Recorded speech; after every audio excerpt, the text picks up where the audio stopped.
আসসালামু আলাইকুম। হ্যালো জনগণ, কি অবস্থা সবার? আশা করি সবাই ভালো আছেন। আলহামদুলিল্লাহ আমি অনেক ভালো আছি।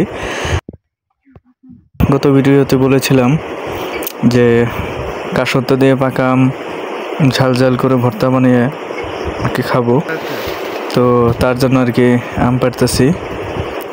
তো সবাই সাথেই থাকুন ভিডিওর প্রথম থেকে শেষ পর্যন্ত।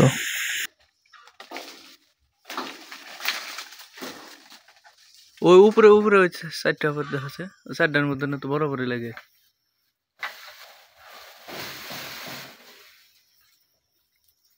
ওই যে ওই চারটা, ওই যে উপরে ওই চারটা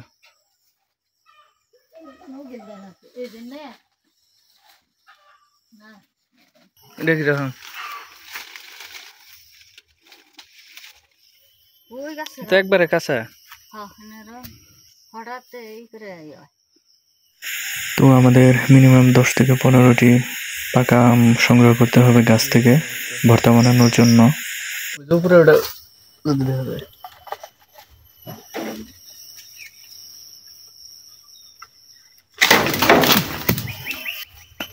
পাকা থাকার কথা বহুত, এই দিকটা এটা ভালো তো।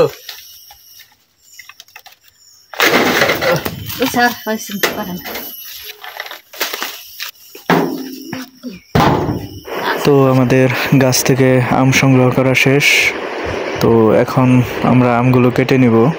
তো আজকের ভিডিওতে আমার সাথে আমার আম্মু থাকছে। তো দেখতে পাচ্ছেন আমার আম্মু আম কাটতেছে।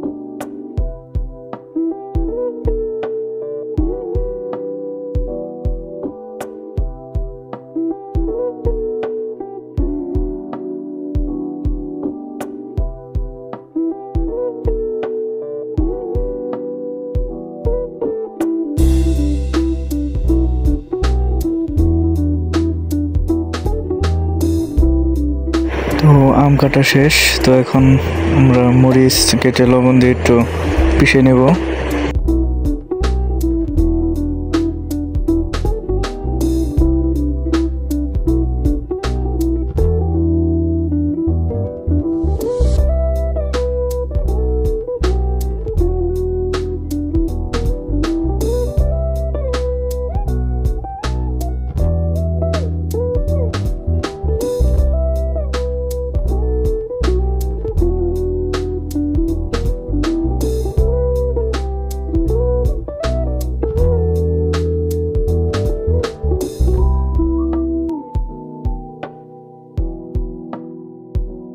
তো এখন সংগৃহীত কাটা আমগুলোর সাথে কাসন্ত মিক্সড করে মাখাবো।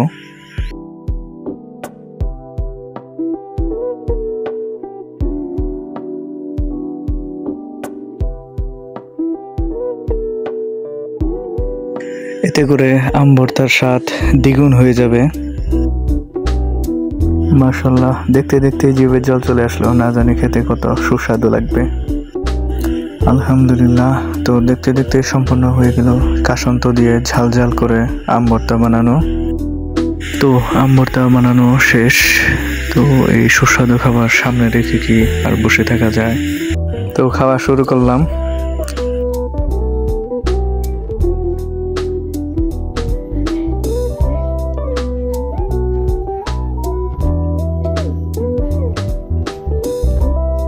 মাশাআল্লাহ, সেই স্বাদ, কি বলবো, অতুলনীয়।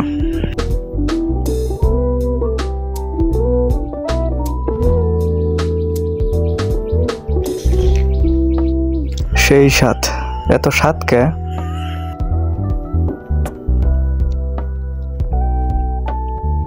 তো সবাইকে আমন্ত্রণ রইল আম ভর্তা খাওয়ার জন্য। তো চলে আসেন সবাই আমার বাসায়। তো কাসন্ত দিয়ে সুস্বাদু করে আম ভর্তা বানিয়ে খাওয়াবো সবাইকে। গ্রেট। তো অনেকে হয়তোবা গ্রামের বাড়িতে গেলে কাসন্ত দিয়ে বানানো আম ভর্তা খেয়ে থাকে। যারা খেয়েছে তারা বুঝবে যে এই সুস্বাদু আম ভর্তা খাওয়াটার অনুভূতি কেমন, সেই স্বাদ। যারা এখনো খায়নি তারা কখনোই রিয়েলাইজ করতে পারবে না যে কাসন্ত দিয়ে বানানো আম ভর্তা খেতে কতটা সুস্বাদু লাগে। তো এই ছিল আজকের ভিডিও, এই পর্যন্তই। তো পরবর্তী ভিডিওতে আপনাদের সাথে কথা হবে, দেখা হবে। আসসালামু আলাইকুম, আল্লাহ হাফেজ।